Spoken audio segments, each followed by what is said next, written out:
Thundercats! Ho! Not the mama, not the mama. Exterminate!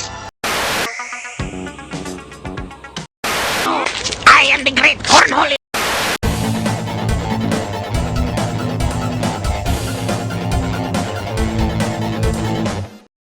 God. What's up, everyone? Welcome to the next level of Masters of the Retro. The next level. Because Masters of the Retroverse does what Nintendont. What Nintendont. That's right. What Nintendont. Mm-hmm. And speaking about what we're talking about today, if everybody understands, welcome to the next level was a slogan in the 90s, coined by Tom Kalinske. Look at you, Mr. Sega historian.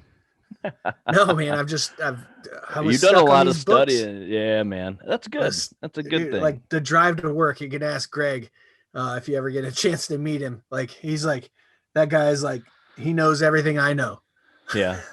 Yeah. I've been giving him a ride to work, and we carpool, because Jacksonville's crazy with traffic. Well, it's horrible traffic, but it's not crazy traffic. But he sits in there and he listens to the books, and like he gets into it, man. He starts going, he'll hit me up with stuff, and then like I hit him up with stuff, and like I've listened to I've been listening to books. So I listen to Console Wars, Ultimate Gaming History. What else was there? There's another one too. There's like 3 or 4 books that I've been listening to nonstop with this stuff. So David doesn't fuck around whenever he gets into a hobby, man. He delves deep into it. oh yeah, like he gets deep into too deep. Is there such a thing? Legit. So, what's been going on with you lately, Adam? Well, yeah, man. COVID. I think if you've heard of it, I don't know. I mean, it's kind of got a few of us kind of stuck at home. Back into it. On the whole COVID thing is that we have some awesome software now for our video conferencing. Right? Oh my God, free. Zoom. Now we're in here side by side without having to join, be like hitting the green button and hoping it connects. Man, it's awesome because that was, I think, one of the biggest struggles that we've had since day one is like you had a couple choices. You had Skype and you had Google Hangouts, and we tried Skype, and it kind of, okay, whatever. Google Hangouts was awesome until they got rid of it. And then they took it away. They took it away. So now we got Zoom, and I'm loving it, man. Like I've been testing it with all my like work conference calls and stuff, and Zoom is really cool. I really dig it. So hats off to you. Thank you. But that's going to just help the show grow. Yes. Huh? You are. Yeah. You are you're the founder of Zoom. I'm the founder of Zoom. I'm actually I'm just keep on grabbing the cup of coffee that's empty here. Like my garbage goat. The garbage goat. Oh, you see my fingernail? I smashed my finger, bro. Yeah, you painted beautiful? It, whatever, dude. Smashed it. Smashed it in a mortar. Smashed it. There's blood everywhere. So anyway, we're excited to bring this back to you. And we'll see what happens. We need to get some, we're gonna get some great guests on and some interviews and stuff, and talk more about the stuff that you guys want to hear. Yeah. So yeah. We're gonna keep this open source. I know it's been a while since we've recorded, so I'll just throw it out there for anybody that that is new to our show. We do have a like right now we're live on Facebook. Thank you, Facebook. Thank you, Zuckerberg. And we also have a Facebook group too that we're live in as well. Want to invite right everybody to join. Yep, we're live. We are live on that as well, and it's pretty cool. Like we're in there all the time. It's pretty active. It's a good place for people to go and post what they want us to talk about or comment on what we've already talked about and all that stuff. And it's a good thing. Yeah. So anyway, it's awesome. Let's So what about you? So quick catch up from you. Quick catch up from me. I have I've just been like, honestly, like, like we talked about earlier, COVID, we've had some crazy stuff, like, having a possible outbreak at work, and then nothing came of it. We all got tested and we were all negative, and then we still had to sit out for 15 days, or well, it was close to it was like 9. And then they finally were like, well, they're all good, why don't we let them come back? So then we used our leave when we didn't need to, our COVID leave. So there's just the whole struggle with everything that's been going on, trying to overcome those challenges and do what we need to do to succeed in our mission. So yeah, I think everybody's just winging it. The whole country, the whole world lately is just, yep. We're just. I've had a whole bunch of stuff. Work's been busy. I've had, without going into all that, I've been steadily, constantly having something to do. One thing or the other, either computer. Well, you've got a lot of fun projects that you work on too, man. You've besides not the house stuff. I'm talking about some of your side projects that you've been working on. Your son has been putting together some stop motion stuff, which is really cool. I think we should maybe he's throw blowing some of that up on our page. Blowing my freaking mind with that stuff. He's getting. Yeah, that's good. I showed it to him, and he's like, I took away the Xbox. Step one. Mm-hmm. And then it just opened that door of creativity, and instantly he's been like, nonstop freaking doing it. So, and he's impressed me every time he shows me a new video. It's like, and I catch little things. Like I pointed out to you, I was like, did you see he switched the hands out? He switched the hands out when the guy comes out. Like when he jumps, he has the hands open, and when he comes in, he switches it. He has to switch the whole hand out. It's not like it opens and closes. He switches the whole hand out and then like makes the hit or whatever he's doing at that time. Like he makes sure everything's how it's supposed to be. He thinks through the problem as he does it. That's cool, man. That's cool. You get those fully nowadays they got those fully articulate figures that have 50 different points heads. of articulation. Right, different heads and different hands and different pieces like that come with the figure, so that way you can switch them out. That's awesome, man. That's awesome. Yeah. His package just came today. I got him a tripod and a ring light and a mount for his phone. Mm-hmm. And then it also came with, I got it for $30 on Amazon. That ring light and the tripod, $30. Nice. Yeah. And it came with a little key fob, a little Bluetooth key fob that connects to your phone. So he doesn't even have to touch his phone. Like, or he sets it up for the scene and he just takes the picture. So he doesn't have to mess with any. He sets it up, like does the right ISO. Like I've kind of gone over some of those things with him and ensuring that he knows like what he needs to do. Like I'll tell, like step by step, he added audio, you know what I mean? Like he added audio.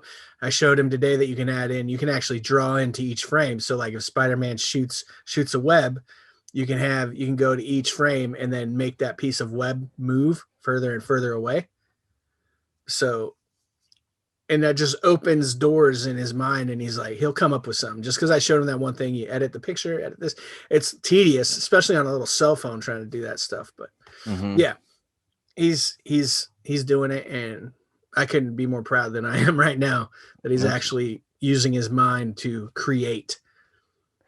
That's good, man. We need to get more of that in the kids these days. Get them get them away from all the video games. We're struggling with that right now with our youngest. He's so that's gonna be. I'm gonna take your advice and do the same thing. Yeah, man. Yeah. So. And your other one, you just got him that computer, so now the sky's the limit with that. So he's been working on the Unity. Yep. I told him what you told me, and he downloaded the software last night, and he's been going through and doing all the tutorials and stuff. So that's good. We'll see what happens. Yeah. He was up bright and early at like 8 o'clock, 7:30, 8 o'clock this morning. He was in there, and he got up and got right on his computer, and I peeked in on him, and he was messing around with the Unity Next stuff. thing you know, like a month from now, you'll see him in there with just like a desk lamp and a blanket, and he'll be typing, and he'll be like, "What are you doing?" "I'm coding the world." Yeah. I hope he'll so, be writing man. a script for some crazy game that we'll see in like 30 years. It'll just blow our minds. Oh, he's writing the code for the Oasis for what. Right, probably. Yeah, that would be cool. That'd be cool. Awesome. I'm really wanting to get my youngest into the coding, because I think he's gonna be really good at it. He has a very engineering mind. Okay. Very, very creative. So I think it's Well, going to the be good. same But he's thing, only man. 6, so you give it Well, there's time. a Kano computer that teaches you about the snap that I told you about, the snap coding from MIT. It was Hmm. created by them. And there's Hack Minecraft, and it teaches you like you can change all the colors, you can change out like certain animations. Like it teaches you by hacking Minecraft essentially, and it's just a Kano computer. It's a Target product. Well, Target has it or Oh, that's had it. cool. We bought him a couple things. We got him for his birthday coming up. We got him. I forgot what it's called, but it's something that actually ties in with your iPad Mm-hmm. to help teach coding. We got him a coding workbook. Yeah. So we'll see what Well, this is happens. that like so the computer that I'm saying, the Kano computer, it's a Raspberry Pi. It's a Raspberry Yeah, Pi 3. yeah. I've seen those. I've seen Yeah. those. It's Yeah. You can do Linux based, so he can know Linux, and then it'll show him Windows as well. Like you can that's download awesome. Windows. Yeah. Yeah, So that's cool. talking about gaming though, Yeah, right? let's talk about gaming. Jesus, lately, man, it's crazy. GameStop and the stock market and all that crap. Oh my God, dude. So Yeah. like whoever would have thought. I know, But right? And they're and I'm all not into politics. I'm not into stock trading, stuff like that. But you can't help but hear it. And when it's something like this, it does kind of affect not when the me Reddit. directly, but the hobby in general, and it's Well, it's an amazing story if you think about it. Like this story will become a movie 10, 15 years down the road because mhm. this is like I don't know if you know this, but like this happening is like a pivotal moment in history. It's bigger than Wolf Well, on Wall yeah, Street, you got Boiler some no Room, name. anything. Yeah, you got a bunch of no name just public people, I guess you could say, if that's even a They term. got us like, hey, That hold on, let me yeah, check my stocks. right. Let Like, me yeah. You got guys like me and you that are driving up the stock market and shit, and it's like making it just tons of money. And I've got a friend of mine, we were out with him last night, and he told me, he said he was fortunate enough about 2 or 3 days before that he bought um $500, I think, worth of stocks. really, And yeah. now My buddy got some of that stock too. yeah, and he said right now it's worth like, I don't know, like $2,500 or something like that. But still, it's he's like, I'm just Yeah, gonna sit on it. I'm gonna take out. I'm gonna take grand's worth of it out. That way, I recoup my money plus some, and then I'm just gonna leave the rest of it in there because I'm not out any money. So if I lose it, I lose it. right, And if I gain, I gain. So right, right. The just it's the whole thing. It just opens that door. Like it opened the door to show you that the people still have the power, no yeah, matter what they tell you on any insert global media news station, Facebook, whatever, Twitter, all that crap. They can sit there and feed you all the crap they want, but when a group of guys get together and they're like, "We're going to make this happen," and then boom, they make it happen. It shows you that they don't have the power and they won't ever have the power because the people, and that's why they're trying to. especially That's why these hedge funds people and stock traders and shit are trying to set these new laws because they're right? like, that's my life, that's my business, and you got Yeah, some jacklegs coming in and making all their money. it's the death of the It's stock something, market. man. The It's stock something. market, the stock room floor, the Yeah, stock floor is now your living room. So yeah, just eat it. yeah. It's crazy, and then you got just the state of everything right now with new releases on video games and stuff like that. It's this whole over the last year, it's changed everything. Yeah. Some for the better, some for the worse. I feel like a lot of these developers now, I feel like they should be putting out better games because they are, I mean, not that really working from home has a whole lot to do with it, but I feel like they should be able to spend more time on a lot of these games that normally they would just push out. It's like the whole cyberpunk thing that, I mean, they pushed that out way too soon, and it really fell flat. Like, it's a AAA game. They were waiting on that game for what, 8 years they've been talking about this game, Yeah. And and then they release it and they're like, oh yeah, sorry about that. We really probably should have spent more time and finished it and got all the bugs worked out before we, it's stuff like that. And well, then it you kind of got got, pushed they kind of got pushed because like there's no real, there wasn't like, think about this year, like what have we had because of COVID, to be honest with you. What have we had? We had well, you had the new Last of Us 2, Ghost of Tsushima. There's been a lot, dude. Assassin's Creed Valhalla Assassin's came Creed. out. But no, like dude, we usually have 10 to 15 good games come out. Yeah. Like, and not all my genre. That's why I'm saying 10 to 15. Like, obviously, all I waited for was Assassin's Creed because I'm an Assassin's Creed nerd. Yeah. But see, don't you feel like it's better if they do push those back? Because that tells me that it's not ready. Then they're not going to make the same mistake as they did with Cyberpunk. Dude, they've been talking about a new Halo game, and it was supposed to release third or fourth quarter of last year, and they're not even talking about a release date now. It's shit like that. But on the plus side, all these AAA games that are coming out and they're failing, man, it's pushing a lot more attention to the indie games. Right. And it's making these indie games bigger. Dude, look at dude, let me get on some indie game stuff real quick. Yeah. All right. Go ahead. Neversong. Have you played it? No. Oh my God, play it. Neversong. It's a 2D indie game side scroller. Okay. Thomas Brush has a YouTube channel. This guy's amazing. And he's one that put AJ on that since he's getting into making games. Mm-hmm. It's on the Switch. And also David Wheeler, the guy who made the first Tree. Mm-hmm. With the Fox game, everybody calls it.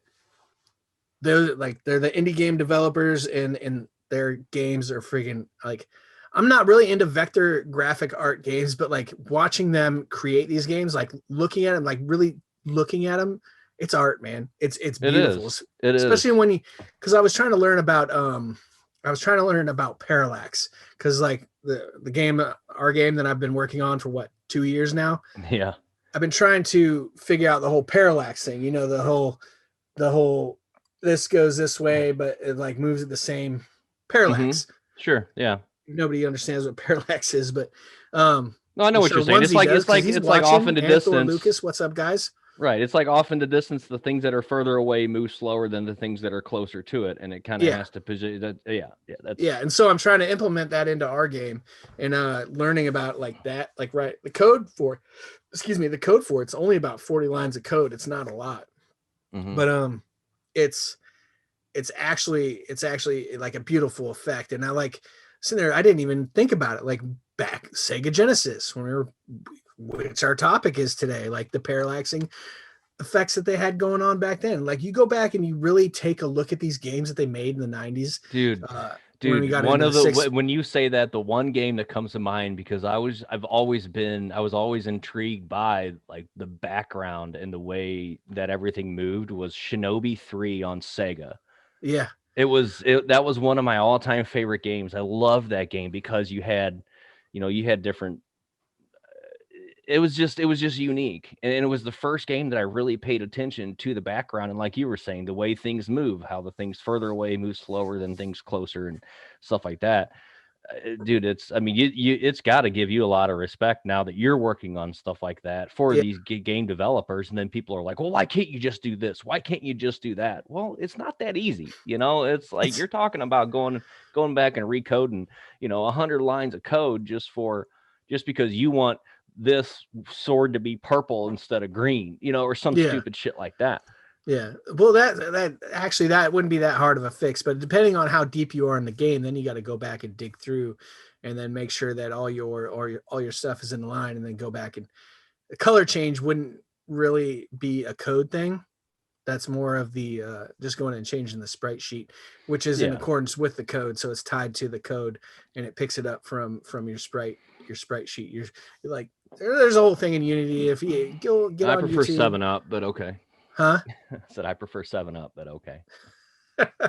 So sprites, right? Sprite sheet is just all the different forms your animated character takes throughout the game, right? And then you splice the sprite sheet, and then the code references certain things. Like your animation runs like 6, 8, 10, 12 different variants, depending on how detailed you get. You could have two just for doing a little Mario run. It's 2 sprite, you know what I mean? Like 2 different versions of him. And then the jump, he just holds the one, right? Yep. If you sit there and think about it. But yeah, just it actually goes back. Parallax goes before 16-bit. 16-bit is like where it was. It is forefront. Everybody wanted to see that moving background. Everybody wanted to see, those beautiful colors and the unique atmosphere. It puts you more because it gave you that depth in the game instead of just Mario against the blue screen and some clouds. Yeah. Yeah. So yeah, and then Sega Genesis, those games, it's like you didn't have to go to the arcade, you know what I mean? So yeah, which is really our topic, and we have barely talked about it. I know. Well, let's steer it back on track. So yeah, anyway, talking about the games and the state of video games nowadays, I just recommend to people look at the indie games that are out there, because you can pick them up for usually pretty cheap, anywhere from $10 to $30, depending on what it is. And there's some great stuff out there. Hell, you and I met because of an indie game. Yeah. 7 Days to Die is it's an amazing game. And what I like about it is a lot of the indie games are, they're passion projects for a lot of people. Yeah, they're making money, but it's something that, they've been working on for years. Sometimes. So they're taking pride in this, and they're not just going to be like, okay, we released it, we're going to throw out a couple DLCs and then we're going to move on to the next thing. No, dude, like they're going to keep building on it. Just like, what's her name for the 7 days, they've been Fun Pimps. They've been expanding on this game and adding to it for the they're trying to find a new publisher 5, too, to 6 bring years. it back, to update it and bring it to the new console, to the new generation of console, because the new generation of console can handle it. And I don't care how PC master race you are, okay, the new consoles can handle it. PS5, Xbox X, Series X, all that stuff. I mean, it can handle it all day. Like don't give me that crap. Come on, dude. Look at Assassin's Creed. It just irritates me when they say that. Like, oh, PC master. Like, yes, PC has some great freaking games. PC is a dominant platform. Yes. PC is being underutilized by games because you know what? You could build the Oasis. Right. We could build the Oasis, and then you can sit there and climb up on your high horse, a PC master race, and be like, do you want to escape reality? And it all depends on, I mean, there is no better, really. It's all matter of opinion, how you play. Like, dude, I mean, I've played consoles forever. And we go to mouse and keyboard. Once I built this PC, and I didn't like mouse and keyboard at first, so I played with controller, but now I've got it set up and I'm used to it, and I'm playing Destiny and first person shooters and stuff like that with my mouse and keyboard. And I tell you, to me, it's better. And not because of the way the games play, the way the games, the frame rates and all that stuff, because I mean, that's all depends on, you could build yourself a computer that's worse than an Xbox One. Oh yeah. So I mean, it all depends on what you're putting into. It's called the Atari into VCS. Yeah. So the people that are building their PCs, they're going to be pro PCs, and maybe not play as much consoles. But I like both. But I will say, for first person shooters, hands down, PC is better, and it's only because of the way the game handles with pointing and shooting with a mouse. I mean, it's just it makes the world of difference, dude. It's like, I'm terrible at PvP, I'm terrible at unless it's me with a crossbow that you're trying to kill with exploding bolts. So going in and playing some salty shit like some Destiny 2 and the Crucible, which is their PvP version, dude. I mean, I get my ass killed. I don't play it. But I find that's that why I'm you always ask better. me to play with you, because I'm your cannon fodder. But I'm better at it though with PC, and I can actually go in there and play it and half-ass have fun, because the movement and and just the handling of the weapons is a lot smoother, in my opinion. Now I'm playing a game right now that I found. It's called Immortals: Phoenix Rising. Dude, it's a beautiful game. It is so much fun, and it's a third person. Right. So I actually play it with controller on my PC. Yeah, shoot me. I'm a PC guy that plays with my controller, but I play with whatever the hell's easiest. Me too. Yeah. Me too. Right. I prefer control, because you got to think about it. We came from the 80s, man. Like we were young, and we had that freaking NES D-pad in our hand. So we've always had controllers, and we're the percentage of the population that couldn't afford, the Atari 500 or the Amiga or the Macintosh, and then start being like, oh yeah, I put, the only time I did anything, Oregon Trail in elementary school on a green screen, like that was computer gaming for me, and it was just like, my Nintendo's way better than this, So yeah.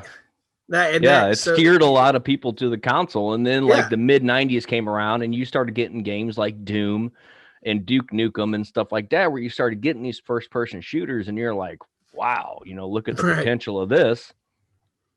And I don't know. So anyway, well, let's steer back into our main topic. So we're gonna talk this week about Sega. We've already covered it a little bit. We're gonna talk about David is our resident Sega historian. My good man. Oh, come on, David. Adam, don't. Oh, get out of here with that. I'm not. I only read 4 books on it. I know a little bit about it. I mean, I didn't really read. I listened to. You listened to it. Thanks to you. Yeah. Thanks to you, Adam, because I wouldn't even be on Audible if it wasn't for you. And I wouldn't have known about Ready Player One if it wasn't for you. That's true. So kudos to you. But we're going to talk about what is probably the greatest console brand of the 90s, I think.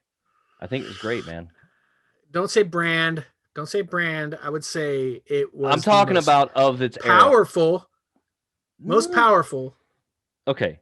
No, we're talking now. I'm not talking about the Master System. I'm not talking about the Saturn. I'm talking about the Genesis, dude. We're talking. Yeah, I know. Flat out Genesis. The Genesis was more powerful. It was more powerful, yes. But Nintendo's brand was more powerful. The brand, yes. But I'm talking about. That's why I said what I said. But I'm not talking about power. I'm talking about the best. And that's my opinion. And then it goes into the PC console master race thing, like Sega. Well, it really is, because it all boils down to what you had when you were a kid. So my house. Well, then it was the Atari 2600 Junior. We started off with the Atari, then we went to the Nintendo, the NES. Then I got the Game Boy. Then my brother ended up getting the Sega. And so my entire early teen years was spent playing the Sega, and it was great, man. I loved it. I played Kid Chameleon. I played Shinobi 3, played the hell out of some Sonic. We played Jurassic Park. I mean, dude, there was some good games, and the graphics were great. And I can honestly say that I was able to compare the Sega to the Super NES, which I see over there to your side. Because my cousin had that, and they had computer, turn on the game center. They had Mario, Nintendo had Mario. They had Yoshi. They expanded off of that. So, but everything that they had, big name, was expanded off of Mario. Look at that. They had Mario. You had Donkey Kong another somewhat spin off of Mario. You had Yoshi, another spin off of Mario. You had all this stuff. When you had Sega, who come out, and they had Sonic, man. They had Sonic. They had Battletoads. Battletoads was on it in Nintendo too. Earthworm Jim, I think, was one that was. Earthworm Jim was on. I know. Yeah. Okay. Oh my God, Onesie, you're watching Earthworm Jim console, main one it released on. Well, it was Sega. I know it was Sega. I know for sure it was Sega. I just couldn't remember if that was I know it was on Super Nintendo too. It was? Okay. Yeah, it was. Yeah. Because I was in love with that game, but I can't remember which one it released first on. Okay. So basically we had the 90s where we had Mario versus Sonic. And the marketing of Sega was just, it was just so, I don't know how to explain it. It geared more towards our generation. And it really did, dude. You got to admit, Sega did some fantastic marketing. Sega did, and to be honest with you, I probably would have been more on the Sega bandwagon with you, especially since I'm a little bit older than you. You'd think oh my God, why is David not a Sega like placeholder Well, there again, it all depends on what you had. It wasn't up to you; it was up to your parents. Is what your parents bought you. I didn't have any. You know what I had? I had the woods and 2 dogs. Run through the woods and Yeah. And then my brother ended up getting the the Sega Game Gear, Yeah. which was awesome. But and it was just so cool because I'm used to playing my original OG Game Boy with the monochromatic colors and I the know. shitty sound, and then Dude. I pull out my brother's Game Gear and it's like, And they had the wow, TV tuner for it too. You're like, oh, let's watch. Screen was this big, but I don't give a shit because it was colored. And you can plug that little thing in and make it a TV. Yeah, we didn't have. You're that. just like, are you freaking kidding me right now? Like, we can make it a TV. Like, and then you bring it to school because you're like, ha, ha, ha, like, let's watch some TV, and they pop it over and all you got is soap operas. Yeah, Bryce is right. Yeah, and the batteries lasted a whopping 30 minutes. The first commercial. I mean, yeah, it was terrible, dude. The batteries were awful. Yeah, so with the mods, okay, I can't remember all that. I can't quote all of them, but the mods for the Sega Game Gear, there's a dude out there. He's always sold out. Okay, the first one is get rid of the bulb, right? That bulb that Libby, get rid of the bulb. The bulb sucks the battery right out of those things, right? Because it's an old, like, not incandescent, but a halogen little bulb. It's like this big. No shit. Like, the reason why the Game Gear is as thick as it is because of that one bulb, because I opened mine up. I bought one on eBay. I got it for $30. The guy said the screen doesn't work. There's no light, blah, blah, blah. Boom. All day long. Buy that shit. If you can get one for $30, it still works, but there's no light, buy it. That's money in the bank. First thing you're going to do is you open that thing up. You'll get on handheldlegends.com. You'll order the LED backlit kit. And all you do is you pull that bulb off. You put in 2 resistors and you solder 2 wires together. Put that guy in there. Boom. Usually they work. Like 85% of the time, you'll be able to see it. If you're not able to see the screen still, there's one of 2 problems that can still be happening to that thing. Like, you can see it if you turn it left or right. You know what I mean? Your backlight is in there. It should be working. Everything's good. But the first problem usually is your capacitors. So it's limiting power. So there's like 25 or so capacitors that you need to be watching. And what's up, Michael? How you doing? Thanks for stopping by. There's like 25 capacitors in there that can be you just got to pull them out and replace all the caps, right? That'd be the first thing you do. Anytime you get one of these things for like $30, you just need to do a whole freaking redo on it. Yeah. The most expensive mod you can do is actually replace the old LCD screen with an LED screen. And he's usually always sold out. That's the guy. I can't remember the website. If somebody knows what I'm talking about in the comments, leave it in there. After the podcast, we'll put them in the comments to link you to those pages. Nice. But it's about $127. But like, you get all the capacitors, you get rid of the light bulb in the back, and then you put an LED screen in there instead of you put a no crap LED screen. So the picture's way better, like side by side comparison. It looks like a cell phone now, because remember the old one, you still turn left and right with the light on there. You still got like weird artifacts in the screen, like you can see like the gray lines and shit. You know what I'm talking about? Well, real quick, Mike, our buddy Mike that just showed up on there. He's actually one of the writers and host of the Comic Watch, which awesome. is so they do podcasts and all that stuff. So that's shout out to them guys if anybody's into comics, man, those guys, they know their shit, like big time. So so let's talk real quick. Let's do like a quick 5-minute history of Sega and where they came from to where they kind of are now. Well, let's get up to like about the mid 90s where they fell off, and then we can pick it up. Mid 90s where they fell off. Got you. Yeah. Okay. So let me just go over here real quick. Let me make sure I pull this up. So we're all in there like swimwear. All right. So Sega originally started in the early 1940s. Okay. Yeah. In the 1940s, it started with a guy named David Rosen. Okay. David Rosen actually is a retired Air Force. He's the one that started Sega. He used to do pachinko machines or some like gambling machines is what I think it was. But the word Sega is actually, it's not an acronym.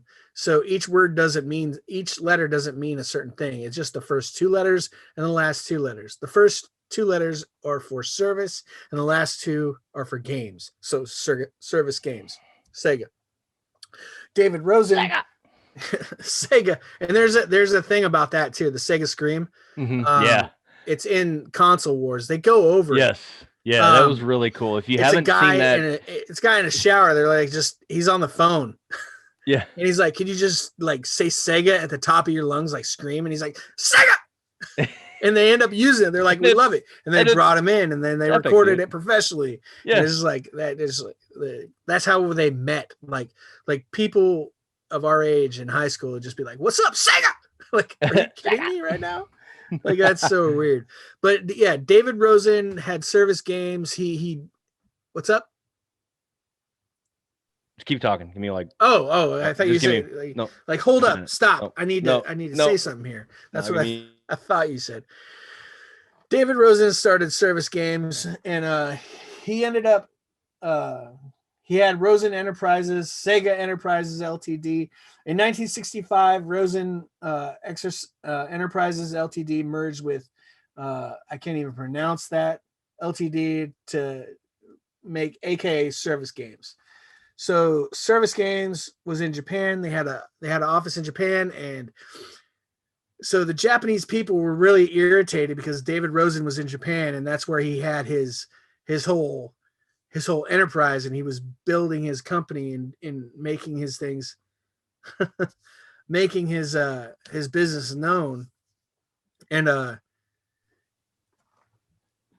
where the hell was I? Man, you're losing me with all that shit, Adam. Sorry. Made me lose my concentration with all the movement on the other what's side. funny to me, what's interesting, not funny, but interesting to me is that Sega's not a Japanese company. Yeah, it's so like originally, you always think of, Nintendo. You think right, originally, yeah. But I always thought Sega was like Sir Shigemoto Segado or some shit, and it was named after him or something. Right? Yeah, I had no idea. Yeah, granted, I'm a huge Sega fanboy, but man, I've learned a lot over the course of just your research and so far in this podcast. So anyway, yeah. So ultimately, the ultimate history of video games, right? That audiobook, the Console Wars audiobook, and then Mario, which is crazy, right? Like, because it's a book about Nintendo, I said, but they bring a lot of Sega in there. Sega was a force to be reckoned with, without a fucking thing. As soon as Tom Kalinske took over from Michael Katz, right? As soon as that guy took over from him, he's just like, all right, we're gonna do Nintendo or what? Say the phrase. Sega does what Nintendo don't. With Nintendo, that's Michael Katz, dude. Like, I just looked all over your LinkedIn. There's a reason why your LinkedIn is. If you're watching this, I apologize, but there's a reason why. David's your LinkedIn is way shorter than Tom Kalinske's side by side. Looking at it right now. I wish I could pull it up. I should pull it up. I should screen cap this other thing, bring it in here, just so people can see this. Tom Kalinske's shit goes on for like a whole 5 more scrolls than yours. Yeah. And he, like, man, good on you for like doing your stuff. But it seems like you were just trying to be mean at the time that you made that. I mean, that's marketing, dude. I mean, there's no being nice. I apologize. There's no being nice in business, dude. I mean, he's out there to prove himself. So yeah, hell yeah. Michael Katz started with Tom Kalinske in Mattel Toys, right? Tom Kalinske was in Mattel Toys in 1972, I believe. Hold on, let me go back to his real quick. So yeah, Tom Kalinske was the CEO of Mattel Incorporated from 1972 to 1987. 15 years. 15 years he was a CEO. He made big decisions for all the things that we love, right? If you're a male or a female, or even if you're a male and a female, right? Mattel, so some dudes like Barbie, right? Yeah. Tom Kalinske was all over Barbie. Tom Kalinske was all over freaking Hot Wheels. And you know where Hot Wheels was? My Masters of the Universe. Yep.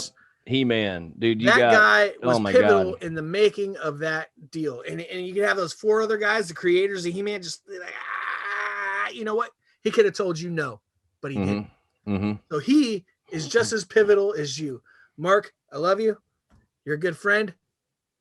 I wish to get you on here. I wish to get Tom on here. It'd be awesome to sit here and have your stories and just have both of you just sit here and talk with us. But they wouldn't be anywhere even more. without him, though. I mean, Huh? that's what it said. They wouldn't be anywhere without him. So that's what it boils. That's what it boils down to. Boils down to saying yes. He's the Yeah. yes man Yep. for Mark Taylor. Yep.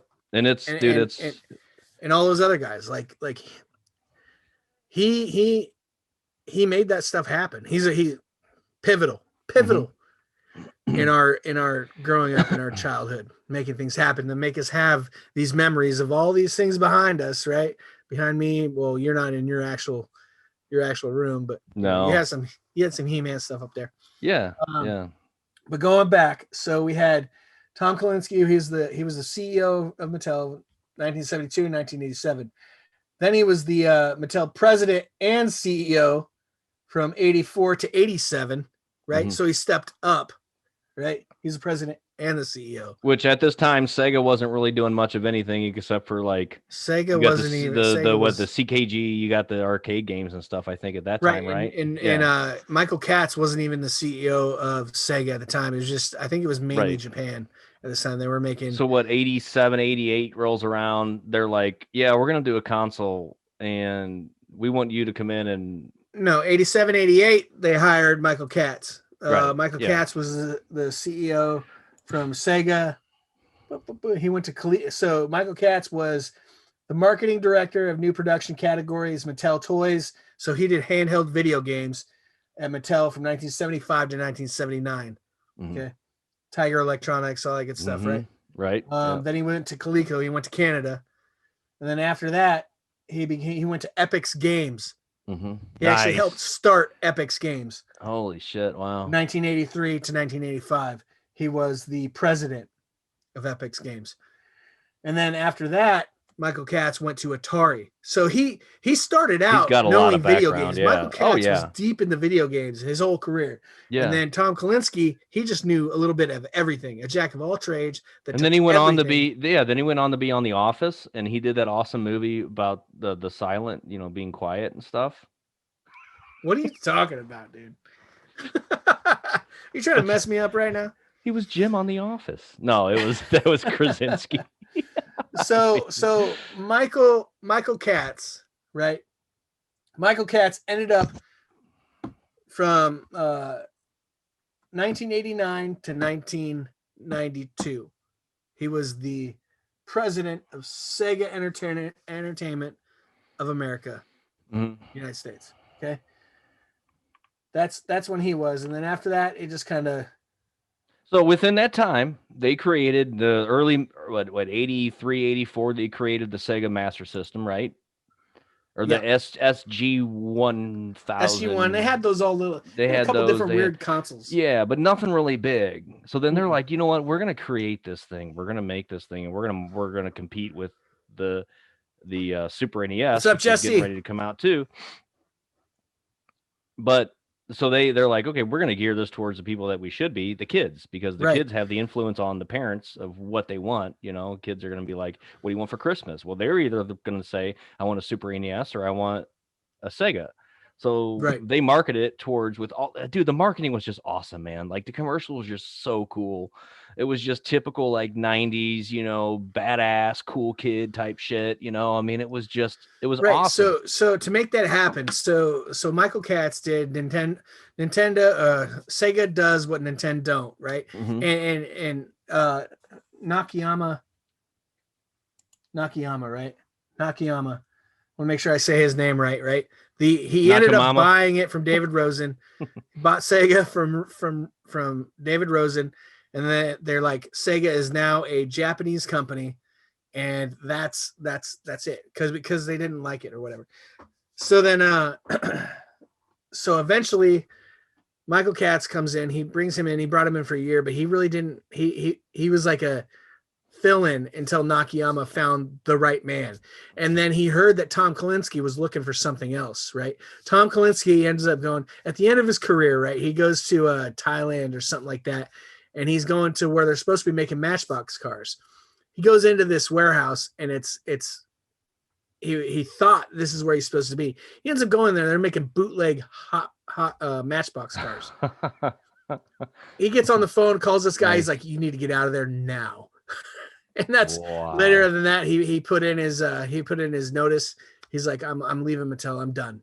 Like essentially, he's done. And then he's sitting on the beach. This guy's sitting on the beach, enjoying his family, just sitting there, enjoying the day. And this guy comes in front of him, casts a shadow over him, and he's like, "I've been looking for you everywhere." And it's Nakayama. Nakayama's like, "I need hunted to show his ass down. I need to show you something." Like this guy came from Japan just to find Tom Kalinske, because Tom Kalinski's the man. This guy's resume is deep, stacked deep, right? Yep. He's like, "I need you to come to Japan. I want to show you something." And then, no kidding, your love of your future depended on this one moment, and guess who made the decision? Guess. I don't know. His daughter. Oh, really? She was like 7 or 8. Yeah. Yeah. Go ahead, Daddy. Go see what the nice man has to show you. And he looked at his wife, Sharon. It's crazy. I can remember this, right? Looked at his wife, Sharon, and she's like, "Yeah, that's good." So he ends up going, packs up, goes to Japan, hangs out with Nakayama. Nakayama shows him the Game Gear. And then instantly, from that moment, Tom Kalinske walked in the door. He's like, "I want this." He didn't say this to him, but he fell in love with it. He wanted the video games. And everything for the next 6 years of that man's career had everything to do with Sega's massive freaking appeal. His marketing strategies are through the roof. He's the one that says, "Hey, you know what? This is kid shit. Nintendo is kid shit. Little Mario, fun guy characters running through the things. Like, that's cool. That was level 1. Welcome to the next level. The next level. Sega Genesis." Yep. And then he made it mandatory. It kind of pissed off SOJ, right? Sega Japan. They're like, "We want Sega, or we want Sonic to be a packing game, and we want to drop our price to $159.99. And they ended up dropping the price even more, because you know what? The price is what drives people to buy this stuff. It ended up at $149, I believe, eventually. And Tom Kalinske was hitting. He was hitting on all cylinders, like making money hand over fist for this company. They made this whole deal where the release of Sonic 2 coming out. Adam, did you look into that? What, the release of Sonic 2? No. Sonic Tuesday. Oh yeah. Sonic 2. Yeah, okay, yeah. They were weird about it, because then they had, when the release of the Saturn, they had Saturn Day. It was well, no. Sonic Tuesday is the first ever. And if you think about it now, like, video games always come out on a Tuesday. Am I wrong? I don't know. Yeah, I guess. Look back. Look at Cyberpunk's release. Look at all these releases. They all came out on a Tuesday, and they always came out. And he set a precedence. It was the first worldwide release simultaneously. I can't even say it. Simultaneously at the same time. They're like, "This is it." And it was hard. Yeah, because a lot of times Japan gets their releases, or the UK will get their releases first. Everything was released at the exact same time. If it was 12 noon here, 16 hours. So it was like Sonic Wednesday in Japan. Right. No, but the point is like, he made it like probably 8 o'clock in the morning. Like, you need to dig into the weeds to really find out the whole statistics of Sonic Tuesday. And that's why Sonic Tuesday is such a big deal. But Tom Kalinske was the man that made that. And then he was like, "You know what? If Mario's gonna have this good guy image, if he's gonna be the good guy, right? We need to be the rebel. We need to be the one that you're like, oh my gosh, this guy. I don't know if I want my kid acting like him, because you know what? Your kid wants to act like him because he likes the attitude. Young youth, all that stuff. They have attitude, right?" Yeah. Sorry. Thanks for your liveliness, buddy. Sorry, man. I'm like, get distracted. You know how it is. Yeah. You know me. You know me. Yeah. So we're up to the release of the Genesis. Genesis went smashing, dude. I mean, it Right. blew the doors off, I think, of the Super NES. As far as sales, they had some really great first party. They had some awesome third party developers and stuff on their side, man. It was awesome. They had people Then lining up. yeah, people, yeah. So they're like, cool, let's do this again, right? So then, but then by then you had 95, you had the N64, which was like 96. huge. Yeah, 95, 96. 96. Yeah. So they had a lot of competition by then too, because then they had the PlayStation 1 as well. They didn't have the Which is- competition, and Nintendo was good in their marketing, right? They had a whole bunch of stuff come out. So Sega's downfall, right? And we're kind of where my boy, right, Tom Clancy, kind of starts falling off, and it's nothing that has to do with him. It has everything to do with SOJ, Japan, Sega yeah. of Japan. When they first hired Tom Kalinske, they said, like, Tom's like, I am going to make the decisions for America. Mhm. Like that was a stipulation, right? Because he knew how to market to us, to you and me, Right. to everyone in our age group. He knew how to hit the bells. Ding ding ding. Mhm. Like he Right. did it. He knew it. Like he knew it. Just let the man do his job. But Sega of Japan, they wanted the grass. They needed that control, right? And eventually, like, all the people start getting in Nakayama's head and start like, oh, blah blah blah blah, because they're working with him for so long, saying all the things that they say. And this is a way larger discussion than what we're having here. Okay, I'm not going to go into the weeds about every single thing because we'd be here for hours. But they used to think that Toyota, the guy that worked with Tom, right, that was like pretty much Tom's right hand man. Tom, like Toyota was he was a genius, right? They used to think that he was a spy for SOJ, and Tom knew he wasn't. Like he wasn't a spy, but he's Japanese and he was in America, and this guy used to travel. He still stays in the same damn hotel room to this day. He stays in a hotel room. Wow. Yeah. Jesus. But he I don't know why he hasn't, like, dude, this guy, dude, should probably just be a citizen by now. Like how much he's given to us. The trust issue with Sega of Japan over Sega of America just started getting too out of hand, too crazy, and it started picking away at Tom.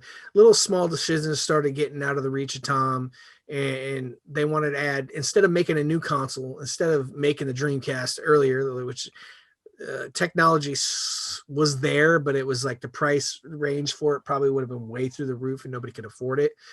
To have them say the things that they were saying, and then eventually Tom ends up, after they put peripheral upon peripheral into this thing, so they get the Sega CD, then after the Sega CD they put the 32X, right? And it's just like making this thing a monstrosity, and it was out of Tom's vision. Like he was like, no, we need a console that does this and is backwards compatible. We don't need to keep just adding to the Sega Genesis. We need to make the next level. Essentially. Yeah. Like that was his career. Like he's Wasn't still the whole doing it, deal with that was that like their biggest downfall was they just didn't produce enough. They didn't produce enough units. Well, there was when it came to the Sega Dreamcast and stuff like that, there ended up being a chip shortage. They wanted to have over 1 million or over 900,000 ready for launch, and they had just under 800,000 of those ready for launch. There was just a whole bunch of bad decisions, right? The market in Japan is different than the market in the US. So you can't sit there and say, well, we're doing this good here. Why aren't you doing that good there? Yeah, well, totally the quality different. of games and what people want are different. Sure, you have games that speak to a mass, right? Like Sonic and Mario and all those staples in those genres. But to sit there and try to think that everybody wants to play Mahjong in the US is just asinine.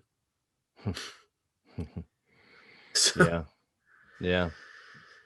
and then Nintendo, they came up with this educational brand, and they started singing to the parents. Like after they knew that, like they're like, all right, we've gone this far with the kids, but now we need to start being like, now these kids that weren't playing Nintendo when they were in their late teens, right?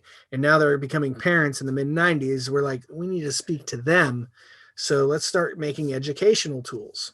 So, Mario Paint and all that good stuff. And they just like they had a whole bunch of stuff. They had the whole "Where in the World is Mario" or whatever. It was almost like "Where in the It World was is a Carmen whole San new Diego." marketing. Yeah, it was a whole new Yeah. like genre that they were trying to attack. Right. And Yeah. it just It was for that lull. But it's and I mean it I don't think that worked. I think it was more of just the fall off and the issues that Sega had that really boosted Nintendo up. But then Nintendo gets has new competition with Sony with the PlayStation. And that Right. just opened up the whole new world of stuff. And then by then Sega just kind of fell by the wayside. I mean, they did create the Dreamcast up until like 2001 or 2 or something like that, I think. Say that again. I'm sorry. Didn't they create the Dreamcast up until like the really early 2000s, like 2000, 2001 or something like that? Dreamcast was only made, until was it 2001. It was launched in 1999, and I think they ended up 2 years. it was like 2 years they stopped making the console. So and Dreamcast, like, because you had Sony PlayStation, so you had the Sony Nintendo originally, and then Nintendo did some backdoor shit with Sharp. There's just like the whole everything was I don't know the best way to explain that. Like they just did shady deals, like you sit there and you talk there. Olaf Olgesson, right? The guy for Sony. They had him come in, and they knew they were developing this thing called the Nintendo PlayStation. That's exactly what it was called. It was the Nintendo PlayStation. It popped up on eBay not too long ago, like the prototype supposedly. And I still haven't seen like what this thing is and if it's legit. There's probably an article out there. I fell off about a month ago, but it just popped up. But Olaf Olgesson and Nintendo, like they were talking to him, and he was talking to Sega. Sega was like, hey, and this is about the time Tom Clancy was going to leave anyway. He ended up like, I think he was in these conversations. I'm not 100% sure, but they wanted Sega wanted to bring him in for their CD drive deal, right? For their whole Sega CD thing. And there's a bunch of stuff with that we can get into, but it ended up being Olaf Olgesson went there, and they went to, it was a CES or something. There's a whole bunch of things with that too. Oh my gosh. There's 2 different trade shows, the one that happened in Chicago and the one that there was one in Philadelphia, I believe. And Nintendo wanted to go to the one in Philadelphia because it was closer to New York. They thought New York was the one, it was closer to the trade thing and all this crazy stuff. But Nintendo ended up spitting in Sony's face because they ended up doing the deal with Sharp, and then Sony was burnt on that, but Sega was still trying to get Sony because they're like, we will work with you. And then Sony's like, you know what? Forget you two. We're going to make our own system. And then boom, boom, boom, 96, 97, right? 97. When was the PlayStation 1 out? 97? I think it was 96 or 97. It came out around the same time as the Nintendo 64. Yeah. So then they launched that, and then all of the sports titles migrated from the Sega system, which that had all the sports titles, to Sony. Yeah. And Sony had this great idea, right? They're like, oh my God, we are not a game console. We're not a video game entertainment system. We are an entertainment system, meaning multimedia, meaning video games, meaning internet. Like they wanted all these things. Even in the first part, they wanted to have to be able to surf the web with the first PlayStation. And that's why if you have the original PlayStation, right, the first one with the serial port, they had an idea with a block. You could stick a Game Shark in there and hack the system and, you know, put infinite cheats and shit in there. But if you have that first PlayStation that has a serial port, there's supposed to be an adapter as well that made it so it could be on the internet. Like they had thoughts of it back then because the internet was so still new for everybody, right? Right. And, Yeah. well, you've got mail. Yeah. Yeah. But they knew that, like, that's where it was starting. That's where everything was going to and eventually end up being, was here where we are right now on the internet. On the interwebs, spanning coast to coast, world to Round the world. sea, around the world, and all that in 30 shit. seconds or less because of Facebook's Right. buffer. Right. Yeah. Yeah. No shit. Well, that was a fun little history of of That was Sega, way longer man. than 5 minutes, buddy. But Yeah. Well, no, I just meant the initial. So that was cool though. and there's You're way welcome more. now. Like these books that I've gone into. Yeah. The first one was 21 hours, the ultimate video game Yeah. history, right?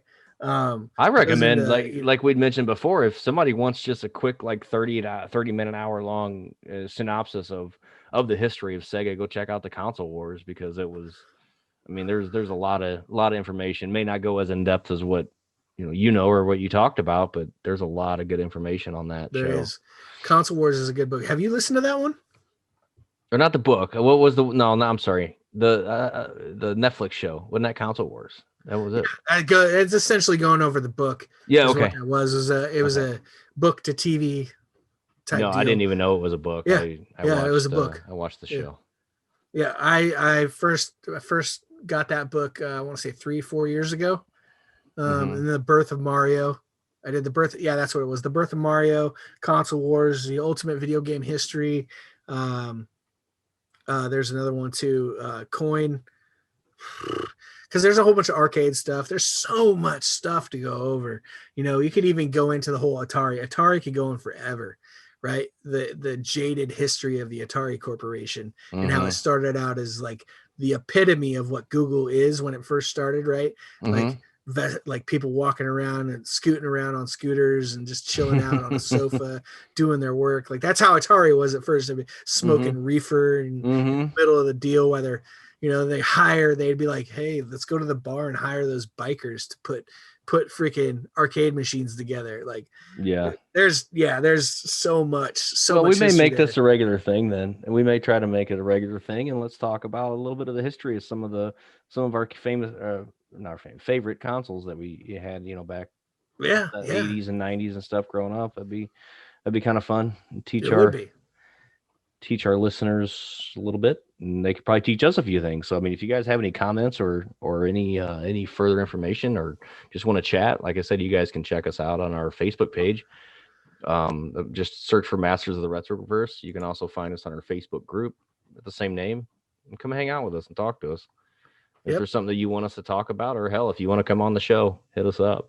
We're always looking for good knowledgeable guests to come on and just talk shop, man. Talk about what you love. That's what this show's about. Talking about all the stuff that we love. Loved it. It's passion. It's a passion. So much stuff to go into. Oh, I know. But I think for this week, we probably ought to close her down. So Yeah. All right. Or anything else you wanted to cover before we take off? No, man. I hope everything turns out great. I hope you have a wonderful day, and thanks for stopping by and checking us out. We've had a few people in and out. Been trying to hit them up in the chat and say, "What's up, guys?" Stuff like that. Hey, talk to us. Bring stuff up. We're here. Mike says, "Ideal job, weed and video games." Amen, brother. Amen to that. 100%. And sometimes not even video games. I mean, it's Atari was your spot. Yeah. No, he's my age, so it probably would have been more of the Nintendo, Sega, Super NES stuff. So Right. yeah, that's good stuff though, man. That's great.